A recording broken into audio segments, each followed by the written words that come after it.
Hello दोस्तों, क्या हाल चाल है। आज हम बात करेंगे कल 6 सितंबर को निफ्टी 50 में हमें कहाँ ट्रेड लेना चाहिए और किस पोजीशन की कैसी ट्रेड लेनी चाहिए।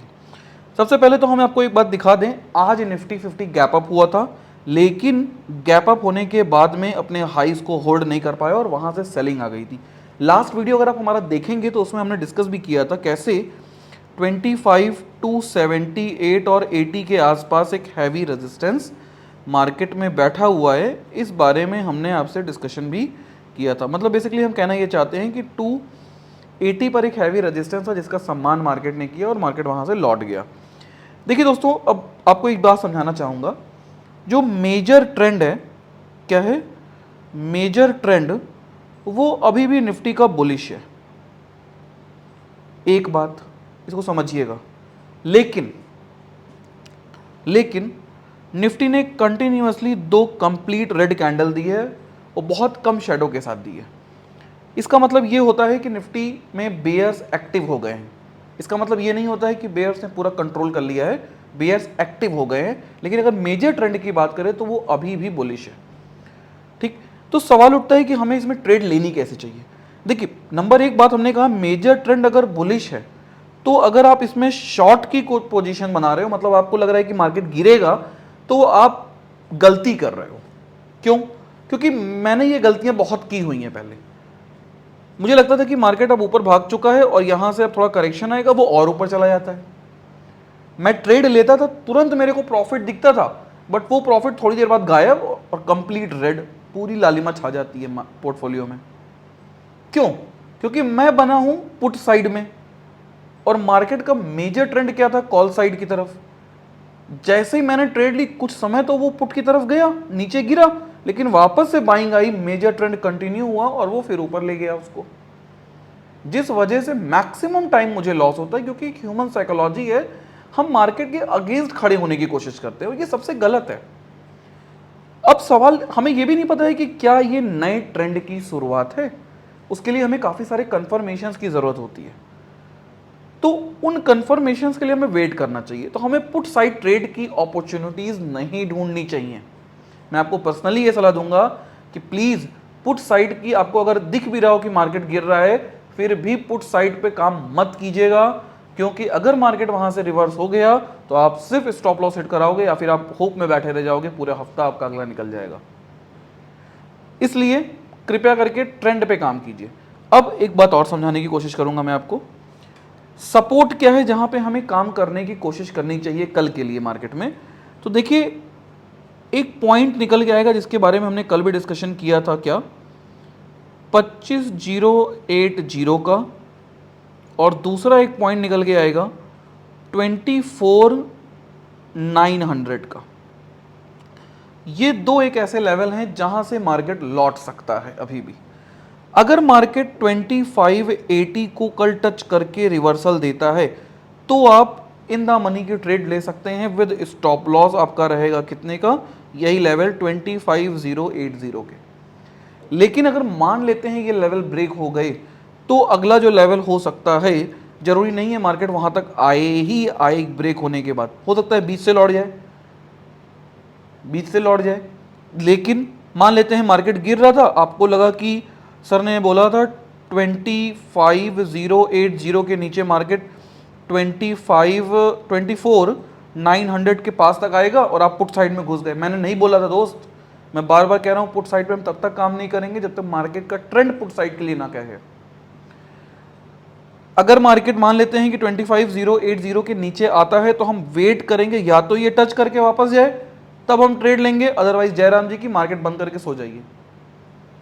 क्यों? क्योंकि अगर ये बीच से लौट गया तो आप सिर्फ लॉस खाओगे और कुछ नहीं।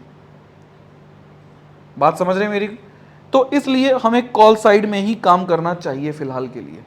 हाँ, अगर मार्केट लौटता है तो कॉल साइड में काम कीजिए, अगर मार्केट डाउन आ जाए, यहां से लौटने की कोशिश करे, तो कॉल साइड में काम कीजिए विद स्टॉप लॉस दिस। लेकिन जनरली ऐसा होगा नहीं।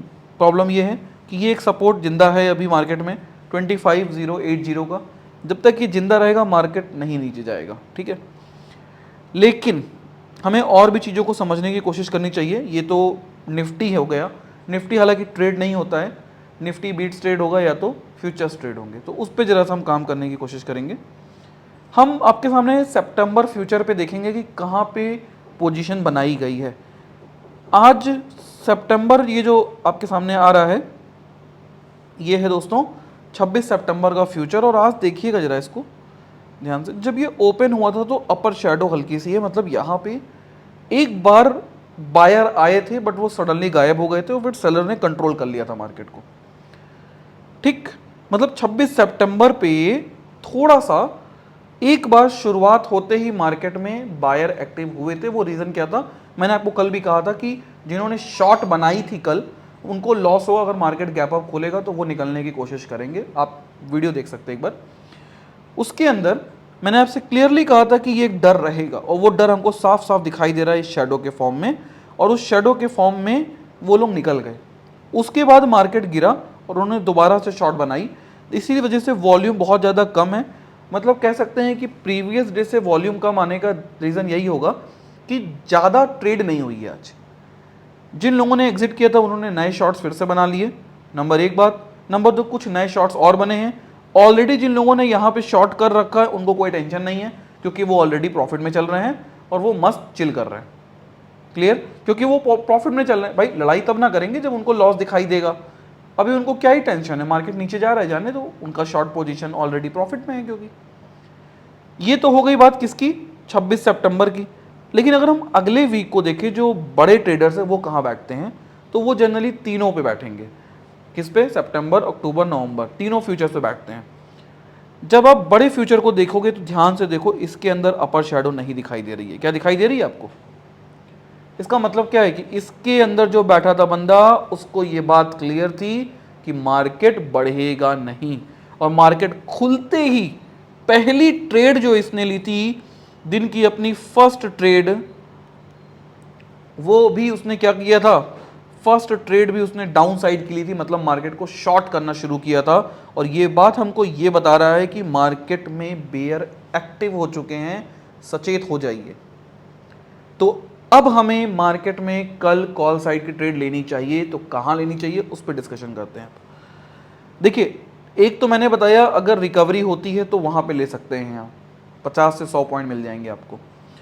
लेकिन अगर मार्केट में कल गैप अप होता है तो जब तक मार्केट, इसके फ्यूचर को नोटिस कीजिएगा, जब तक इसका फ्यूचर अपने आज के ओपन को नहीं ब्रेक करता, मतलब आज के हाइस को नहीं ब्रेक करता, तब तक आप ट्रेड में एंट्री मत कीजिएगा। लेकिन एक बात याद रखिए, जैसे ये हाइस ब्रेक होगा एक गजब की शॉर्ट कवरिंग देखने को मिलेगी, क्योंकि हम अगर कुछ नाम दें ए बी, तो ए और बी दोनों लॉस में रहेंगे, वो अपनी पोजीशन से स्क्वायर ऑफ करेंगे। फिर उनके बाद ये जो ऊपर बैठे हुए हैं लोग, ये भी अपनी पोजीशन स्क्वायर ऑफ कर सकते हैं। तो उस केस में हमें जो रैली देखने को मिलेगी वो लगभग 300 पॉइंट्स तक की रैली निफ्टी में देखने को मिलेगी, और एक नया हाई 25, 500 और 600 तक जाता हुआ निफ्टी 50 दिखाई दे सकता है। क्लियर हो गया? आई होप आपको ये पोजीशन समझ में आ गई होंगी। मैं एक बार फिर से रिवाइज करा देता हूँ आपको। नंबर एक, रेजिस्टेंस कहाँ बैठा हुआ है, 25,280 के आसपास। सपोर्ट कहाँ निकल के आ रहा है, पहला सपोर्ट निकल के आ रहा है 25,080 और दूसरा है 24,900। हमें पोजीशंस कब बनानी है, 25,080 के सपोर्ट लेके अगर मार्केट वापस लौटता है तो हम एक पोजीशन बना सकते हैं, या फिर 25,280 को मार्केट काट के ऊपर जाता है तो हम पोजीशन बना सकते हैं। अदरवाइज हमें पोजीशन बायर्स को नहीं बनानी चाहिए। अगर आप ऑप्शन सेलर हैं तो आप हेजिंग बना सकते हैं। क्लियर हो गया? आई होप आप एक काम कर सकते हैं, अगर आप ऑप्शन सेलर हैं आप दोनों साइड की पोजीशन बनाइए, कॉल और पुट दोनों शेयर सेल कीजिए, उसमें फिर आप अपनी पोजीशंस को मार्केट के हिसाब से कैरी करिए, वो ज़्यादा अच्छा रहेगा। अगर हम टेक्निकल्स की बात करें तो RSI का स्लोप अभी भी नेगेटिव है, और आप MACD में देखेंगे तो MACD में जो घड़ियाल का मुंह था वो थोड़ा बंद हो रहा है इस समय। उसका मतलब हो गया कि बुल्स अपना जो कंट्रोल था वो धीरे धीरे कम कर रहे हैं, और नया कंट्रोल मार्केट में आता हुआ दिखाई दे रहा है। बेसिकली कहे तो मोमेंटम कम हो रहा है, वेलोसिटी कम हो रही है। तो वेलोसिटी कम होने का ये मतलब नहीं है कि मार्केट बेयर की तरफ जा रहा है, कुछ देर ठंडा रह सकता है। वेलोसिटी कम होने का ये भी मतलब है कि गाड़ी धीरे चल रही है, मतलब कुछ देर धीरे धीरे चलेगी, फिर हो सकता है गति पकड़ ले, या हो सकता है रिवर्स हो जाए, कुछ भी हो सकता है। तो हमें अपनी पोजीशंस को मार्केट के हिसाब से सेट करने की कोशिश करनी चाहिए। आई होप आपको ये टेक्निकल एनालिसिस समझ में आ गया होगा और ट्रेड सेटअप भी समझ में आ गया होगा। और हाँ, अगर आप नए हैं हमारे चैनल पे तो सब्सक्राइब कर लीजिए चैनल, और टेलीग्राम की लिंक डिस्क्रिप्शन में अवेलेबल है, ज्वाइन हो जाइए। वहाँ आपको बहुत अच्छे अच्छे अपडेट्स मार्केट के मिलते रहेंगे। चलिए इसी के साथ सेवा समाप्त करेंगे। बाय।